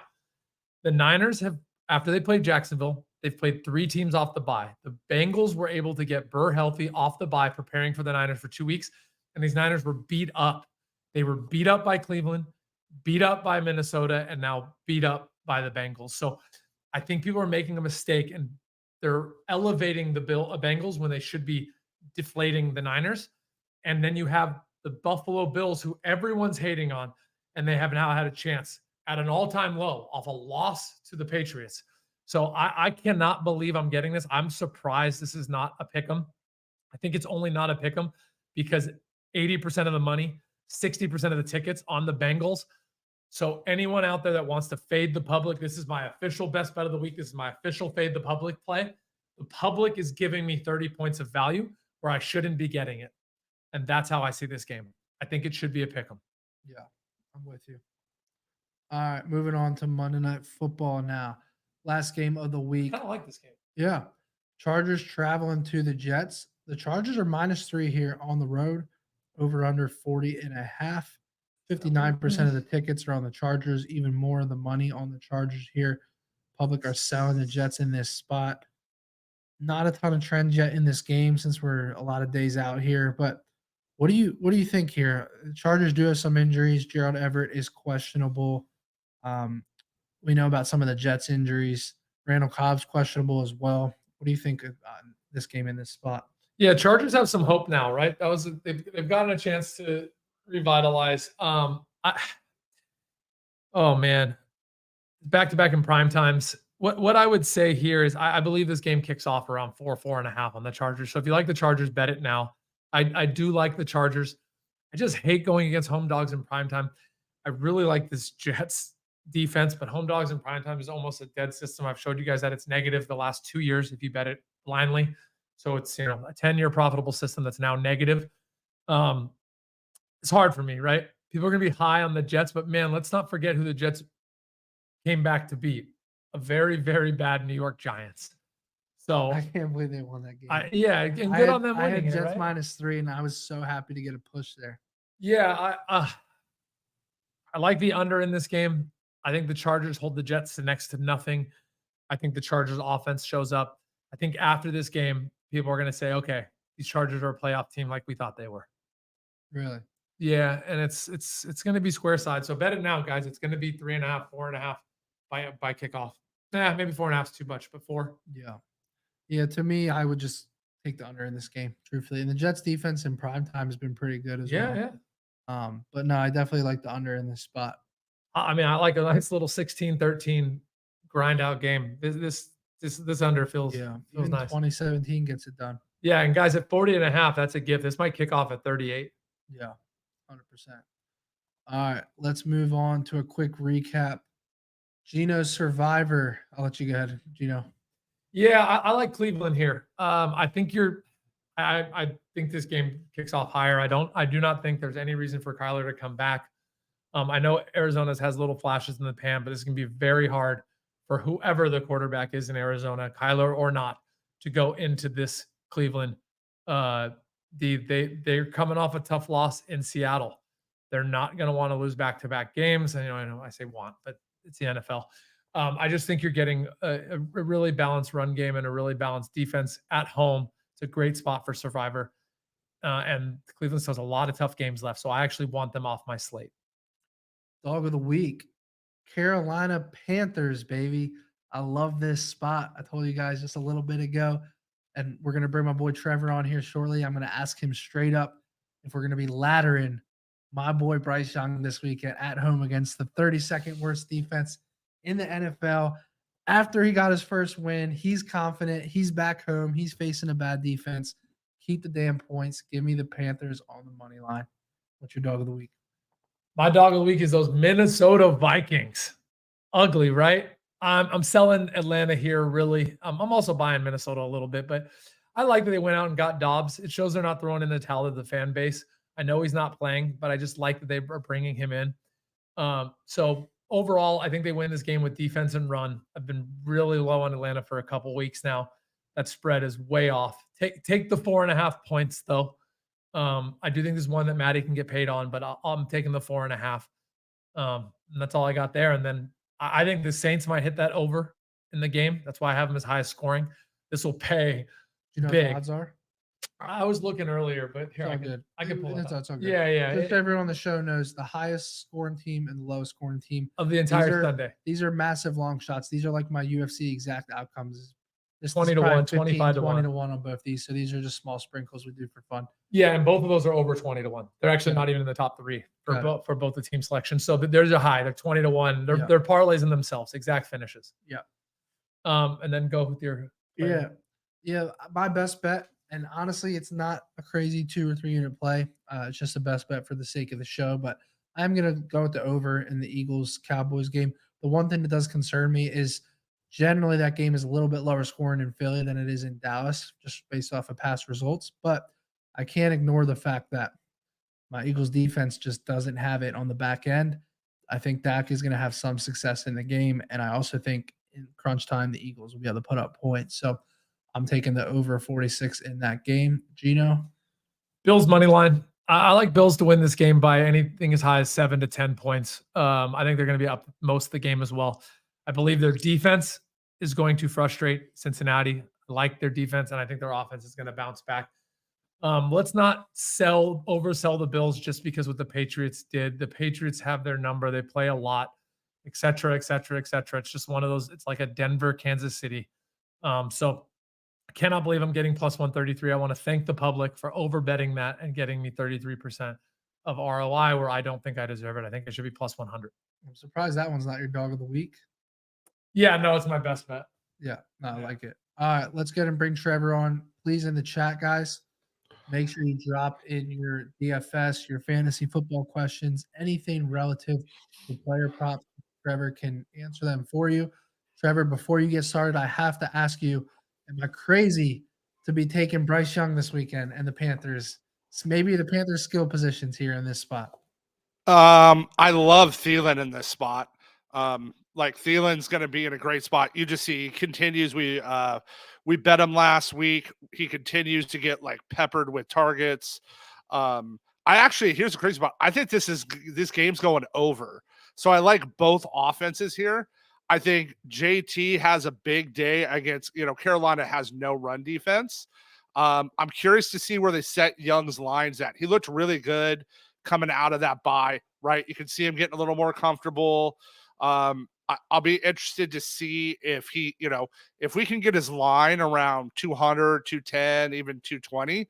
I definitely like his over there. There's some upside. But again, if they come out and set it at 245, I'm gonna like it a lot less. Interesting. Got a quick question here. How do you feel about quick question in the comments? How do you feel about Alvin Kamara 2 touchdowns? I mean, if you're going 2 DDs, that's one of the better spots. I mean, right? The Bears are terrible. The Saints are going to score 1 billion points on them. Am I hearing a 3 TD prop bet? Bro, I got one. But it's not shit. there. Oh, you do, sicko. I do. I have one that I just think it's just the nut matchup. So the Saints here, the spot to go buy is Rashid Shaheed. Go buy him. He's going to come in at like 25 to 28 and a half, right? Like receiving yards, and he's going to get 50 to 100 in this game. And we've seen what Kamara gets, right? Kamara is going to get used every which way. He's going to get, carries. He's going to get, the catches out of the backfield. Definitely, especially if you can get Kamara at 2 TDs above plus 400, I love it. Anything above plus 400 for him against that trash Bears defense who've like thrown in the towel. I think that's even with them adding Montez Sweat, like I don't care. The Saints are going to score like 80 points on them this week. It's going to be gross. I love it. And then I want to ask you, you see my Dolphins hat. It's only because our Niners are on a bye. I never betray my team. And we all now live in Florida. So we got the Dolphins, right? We all know about their offense. That's not surprising, but they're up against a really good defense. So I'm actually seeing a lot of value on the Dolphins the running backs. So I wanted to ask you, are you eyeing anything in that game? I'm on Moistert over rush yards. I think he goes. I like Raheem in this spot. They're gonna roll Jeff Wilson Jr. in more, right? You saw it, but this is a big game. This is a must-win game for Miami, and they know it. They need a calendar win. They don't have a win yet. Yeah, this is must win for Miami, and I think that this is a spot they definitely try to work Raheem in more. And you can run on Kansas City, and he has that, right? There's not a lot of guys in the NFL that can run 21, 22 miles an hour, right? He's one of those guys that can just break one at any time. So I love those spots. I actually like the Dolphins this week. I think this is their signature win. I get that. I get Mahomes with stick, but here's the thing: besides Kelsey and Rashee Rice is coming up, they don't have anybody, right? Like they just don't have anybody else in that offense, and it was all because they didn't want to pay Tyreek that guaranteed money. Sorry to interrupt. Aren't you surprised they didn't make any moves? I can't believe it. They can't look at that receiving core and think this is what we want to go to the Super Bowl with. I just don't think they get there with. Yeah. Dude, I get they got the bunch of Super Bowl appearances. They got 2 rings now. Right. I just couldn't believe they didn't put their foot down. I immediately started celebrating because I was like, this is the NFC's year to win the Super Bowl. And right, Ramsey's back way earlier from Miami, right? He had a pick last week. They're going to put Ramsey on Rice. They're just going to say they're going to double bracket Kelsey. They're going to put Ramsey on Rice because he can cover him one-on-one. And then I like Justin Watson, but like they're going to have to beat him with Moore, Watson, Tony. I don't know that they can because the Dolphins can turn around and put up those points. I think that's a big – I think he's a big spot, and I think they just run the ball at him. I think it's going to be like shocking how much they run at him because they got Wilson back. And I try not to buy narratives, but I'm buying the fireworks show for the people over in Germany that the NFL wants to expand. I do think there's going to be a lot of points in this game. Yeah, me too. Like, I like that spot. So I'll start with my 2 TD guy that I think just has, like, this is finally his week.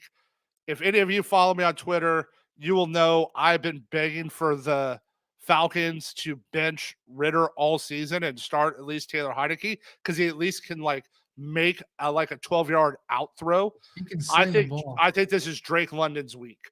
The Vikings secondary is terrible. They lost Cousins. He has one of the better matchups this week. I love Drake London in this spot. I think he finally gets used.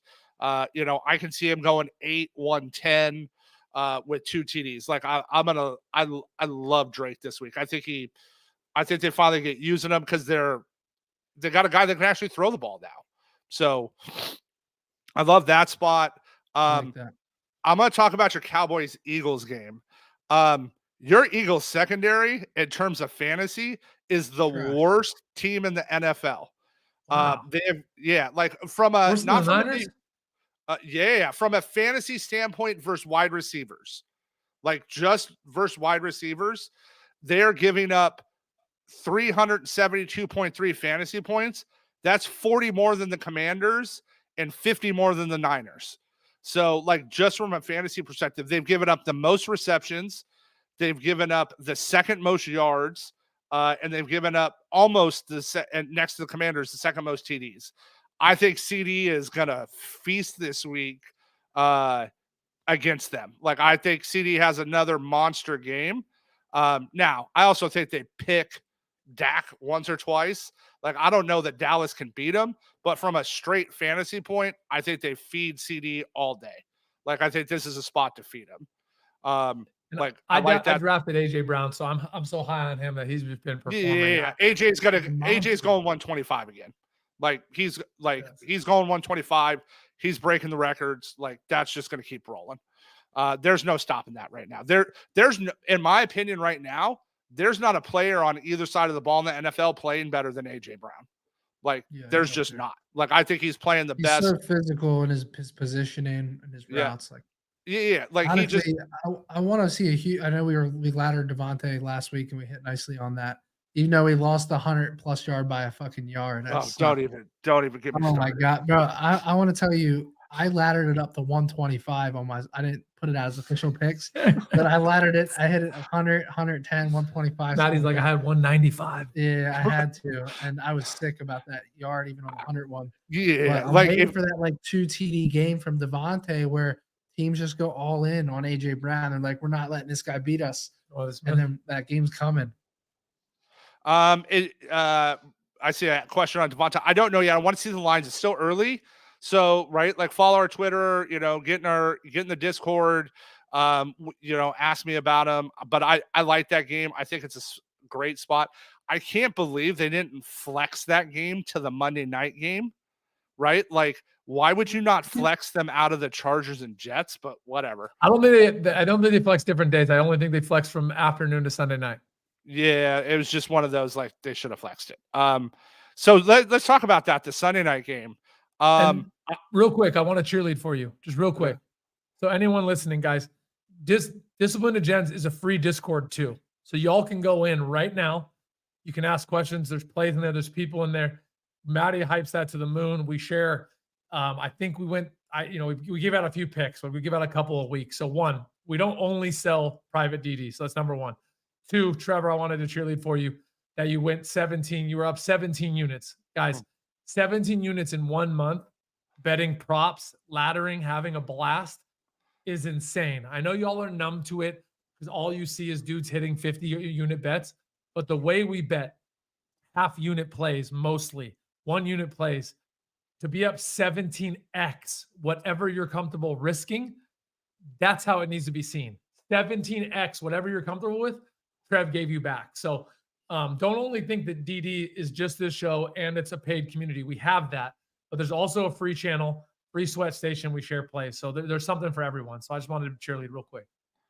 Yeah. I want to ask you guys, I can't figure this out. Let's talk about Sunday night game. I get Burrow finally looked healthy, right? But how are they favorites against the Bills? Like, I think the public's going to, I haven't looked at the money yet. I think the public's going to steam Cincy after that win. And I love the Bills here. They already have. Have they? Yeah, I haven't looked yet.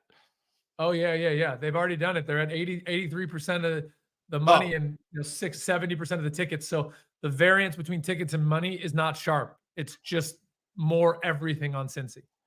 Yeah, and this is Buffalo's pass defense is for real. Like they're real. Josh Allen does have that right shoulder injury. He skipped practice today. Yeah, that would be a big deal. Yeah, obviously that changes the game, but it's still I like Buffalo here. Here's why I like Buffalo's defense here. I like their matchups. I think they're gonna lock down T. T's gonna have no shot this week. T Higgins is not doing anything against Buffalo here. T's gonna see Teron Johnson and get locked down. Tyler Boyd isn't going anywhere. Chase is gonna get his, right? Jamar is Jamar. He's gonna get his. I could see that being a sneaky under game. Yeah, that's what I like. I'll probably have some T unders in that spot. I kind of I just like the Buffalo side of it, especially as the public continues to pour in. You'll definitely probably see me on some of that. And then we have some crazy games. It'll be interesting to see what the Browns lines come out against the Cards, because they're not they're not going to bring Kyler back till after the bye. So we know they punted. The Packers Jordan Love is terrible. I love the Rams again this week. I think they're actually going to run the ball at him. I'm really excited for the Houston Tampa Bay game. I just think that's going to be a good game. But let's talk about I got a 3 TD. I got my 3 TD bet. We got the New York Giants against the dumpster fire Las Vegas Raiders. Saquon Barkley is going off this week. The Raiders have thrown in the towel. They are trash. They fired everybody last night. Right? In the middle of the night. They fired everyone last night. They fired everybody in the middle of the night. You're giving out 3 TDs on Saquon. Saquon, 3 TDs. What does that pay? It's not up yet, but it'll be up. It's gonna be big. It'll be plus 2,500 to plus 4,000. It should be. Wait a second, guys. This needs to be a clip within the clip. You're giving out Saquon 3 TDs, and you're saying it's plus 2,500 minimum. It'll be probably plus 2,500. Let me look. I'll look and see if it's up yet. Wow. I don't think it's up yet. Yeah, we went full screen for you. Let's go ahead and repeat that. Yeah, let me pull it up here. I got to jump off of that back-to-back show in 5 minutes. So okay, give me the bold prediction. Bold prediction: Saquon Barkley against the dumpster fire Raiders. 3 touchdowns, 2 rush, 1 receiving. Daniel Jones is back. Saquon goes for 175 total yards between rush and receiving. And the Giants are going to murder the Raiders this week. Murder them. Brother, hold on. One, respect you making the bold claim. This is going to be a clip. We will bang this out. We basically were on the opposite. He likes the Raiders money line, and I like the under in the game. Potentially the Giants have the least amount of points. So one of the 3 of us are going to look good. 2 of the 3 of us are going to look questionable. For me, it's the Raiders can't stop the run, and Jones's neck. They're bringing him back. This is Saquon's spot to eat. Like I said, they just fired the whole team. And are you going? Everybody. Are you going 1 TD, 2 TD, 3 TD, 3 bets? Or are you just going 3? No. We're gonna ladder it up. Okay, I'm just curious. All right. So yeah. So it'll be out in DD. I'll put that as one of my free plays. So it'll be in DD on what we like. Yeah, they don't have the props up yet. So it's going to be big money. But I think this is Saquon just goes to town. You're an animal, brother. Thanks for coming on. We will see. All right. Matty ain't happy. Matty not gonna like. Matty gonna like it when he bets it. He gets paid. Favorite. That's what Matty's gonna like. Raiders are one of my favorite buy low spots of the week. So maybe The Raiders Giants. win The and Giants they defense is gonna only eat touchdown. Aiden O'Connell for lunch. Poor rookie's gonna get thrown to under the bus. Yeah. I like it, brother. Later. All right, everybody. Like, subscribe, show the channel some love, and we'll see you guys next week.